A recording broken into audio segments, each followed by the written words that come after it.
At 2 a.m. this morning, Delta Force executed the largest U.S. military operation in Latin America in nearly 37 years. The target? Venezuelan President Nicolas Maduro. Analyst estimates for Operation Southern Spear costs so far?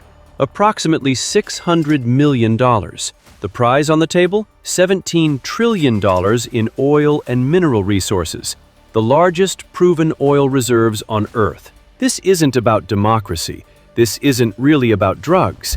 This is about whether the United States just executed the most profitable military operation in modern history, or bought itself a trillion-dollar insurgency.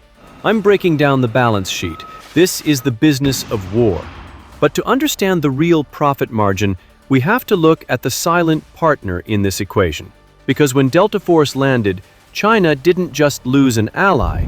They lost an insurance policy worth more than the GDP of most nations. We'll get to that calculation in a minute. Let's start with costs.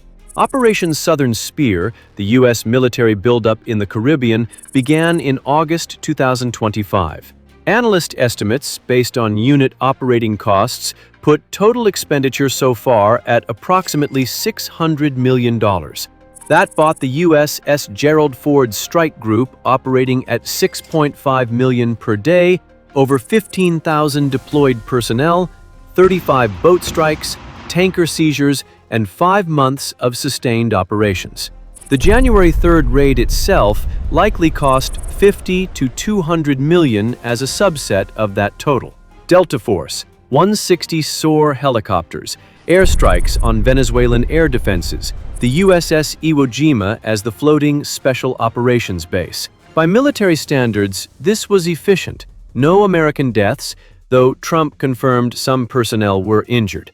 Maduro extracted in under 30 minutes. Compare that to the 1989 Panama invasion. $400 million in 1989 dollars, roughly $1 billion today. But the $600 million is just the admission price. What we'll spend to stay could be 100 times larger. So what did $600 million potentially buy access to? Venezuela sits on 303 billion barrels of proven oil reserves. At current prices of $57 per barrel, that's $17.3 trillion in oil. Add what Maduro claims is $1.4 trillion in rare earth minerals, and you're looking at a combined resource base worth approximately $18.7 trillion. Critical caveat: this is gross nominal value, not net profit. Venezuela's heavy crude is expensive to refine and trades at a discount. Current production is only 1 million barrels per day, down from over 3 million at its peak due to mismanagement, sanctions, and infrastructure collapse. But here's the strategic advantage. American refineries were built to process Venezuelan heavy crude. We have the infrastructure and technical expertise, and it's 12 hours away by tanker, not 12 days like Saudi oil. That proximity matters because there's another player who just lost access to Venezuelan oil, and what Beijing lost is worth more than $17 trillion. Before this operation, China was buying 80% of Venezuela's oil exports, 600,000 barrels per day. That's 4% of China's total crude imports. Here's the first multiplier: diversification insurance. If the South China Sea or Strait of Hormuz gets blocked, Venezuela was one of China's few suppliers outside U.S. interdiction zones. Beijing just lost that insurance policy. Second multiplier: price leverage. When China loses a supplier, they bid higher for Russian and Middle Eastern oil. That benefits U.S. LNG exports and Gulf producers, our strategic partners. Third, regional influence. Venezuela was a Belt and Road partner. Chinese firms built ports, railroads, telecommunications. This operation pushed China out of America's backyard. Monroe Doctrine economics. Russia loses its Latin American foothold. Iran loses a sanctions-evading partner. Cuba loses the cheap Venezuelan oil, keeping its economy alive. So the value isn't just $18 trillion in resources. It's denying those resources to strategic competitors and recapturing market leverage. That multiplier is worth trillions in avoided future costs. So if the strategic economics are this strong, why was the headline about drugs? In the business of war, you need a marketing department, and narco-terrorism sells better than resource acquisition.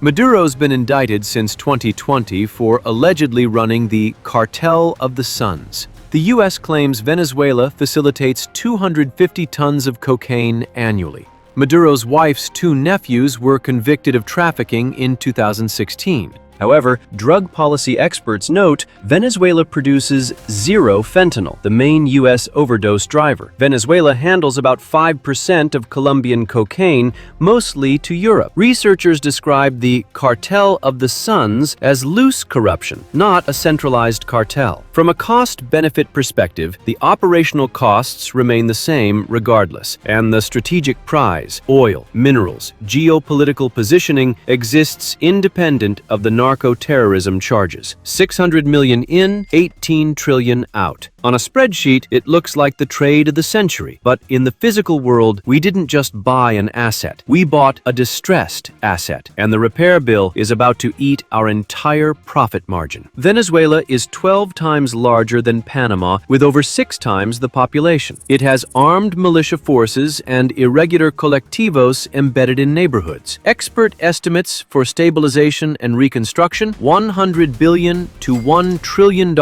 over 10 years. Iraq's initial invasion cost $100 billion. The 20-year occupation, over $2 trillion. Venezuela could follow the same trajectory. Infrastructure rehabilitation to restore oil production from 1 million to 3 million barrels per day, 50 to 200 billion over 5 years. But here's the contrarian question. What if the U.S. doesn't want Venezuelan oil flowing at full capacity yet? If Venezuela suddenly adds 2 million barrels per day to global supply, oil prices crash. That's bad for U.S. shale producers, Gulf allies, and American LNG exports. What if the play is to control Venezuelan production, not maximize it? Keep it as strategic reserve. Release supply when prices spike. This gives the U.S. what OPEC has, the ability to set prices through supply management. Meanwhile, China pays higher prices for Russian and Middle Eastern oil, increasing Beijing's costs. That's economic warfare through market mechanics. Let's run the final numbers. Costs. Operation Southern Spear so far at $600 million. Estimated occupation over 10 years at $100 billion to $1 trillion. Infrastructure rebuild at $50 to $200 billion. Total estimated cost $150 billion to $1.8 trillion. Returns. Oil reserves at $17.3 trillion. Minerals at $1.4 trillion claimed, denying China a strategic supplier. Regional dominance. Market control. Even at the high end, $1.8 trillion, you're looking at nearly 10 to 1 return if half the resource value is extractable over 30 years. But the critical variable is time. Iraq took 20 years and $2 trillion for partial stability, and we never controlled Iraqi oil like predicted. Best case, smooth transition, production restored, U.S. companies profit, China displaced. Excellent ROI. Worst case, extended insurgency, failed state, costs exceed $1 trillion, negative ROI. So was the Venezuela raid worth it? On paper, it's the most lopsided cost-benefit ratio in modern military history. But paper doesn't account for insurgency, infrastructure collapse, or political will to spend a decade rebuilding. History tells us the invasion is the cheap part. The occupation bankrupts you. Did the U.S. just secure the Western Hemisphere's energy future while kneecapping China? Yes. Can we afford to hold it? That's the $18 trillion